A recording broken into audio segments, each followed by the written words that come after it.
এই ভাই এই ভাই এদিকে আসেন, এদিকে আসেন। আপনি যে নাকের মধ্যে ধরে ময়লাটা এখানে ফালাইলেন, এখানে ময়লা ফালানো জায়গা এটা? সমস্যা কি আপনার? সমস্যা আপনি নিজে নাকের মধ্যে ধরে এনে ময়লাটা ফেলে, অথচ মানুষ এখানে হাজার হাজার মানুষ এখানে হাঁটাচলা করতেছে, এটা ময়লা ফালানো জায়গা এটা? ভাই আপনি জানতো আপনার বাড়ি এখানে, তাই বলে আপনি রাস্তার মধ্যে ময়লা ফেলাইবেন? আরে ভাই আপনি এখানে কত মানুষ আসা যাওয়া করতেছে, এই দুর্গন্ধ থাকা যাইতেছে না, নাকের মধ্যে ধরে আপনি ফালাই গেছেন, অথচ ময়লা বাসার সামনে ফেলাইছে কেন ভাই? ভাই আপনি আপনি নির্দিষ্ট একটা গাড়িতে তুলে দেন ময়লাটা, নির্দিষ্ট একটা জায়গায় আপনি জানতো ভাই আবার তারামি করেন মিয়া, এখানে ময়লা ফেলানো জায়গাটা? কত বাচ্চারা এনে স্কুলে আসা যাওয়া করে, কত মানুষ আসা যাওয়া করতেছে, পরিবেশ দূষণ কেন করতেছেন আপনারা? আপনার বাসার সামনে না এটা?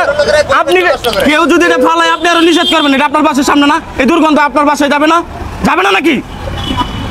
এটা আপনি নিষেধ করবেন, আপনি আরো ময়লা ফালায় দেখাই দিতেছেন মানুষরে। আপনি কত গাড়ি, যে গাড়িতে একটা ময়লা তুলে দেন, আপনার বাসায় জাম নাই, ওইখানে ফালান, নির্দিষ্ট জায়গায় ময়লা ফালান। এখানে ময়লা ফালানোর জায়গা এটা? আরে ভাই সবাই তো ফেলাইছে। সবাই ফালাইলে আপনি ফালাইবেন?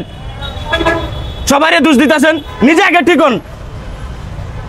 টাকাটা তো ঠিকই দেয়।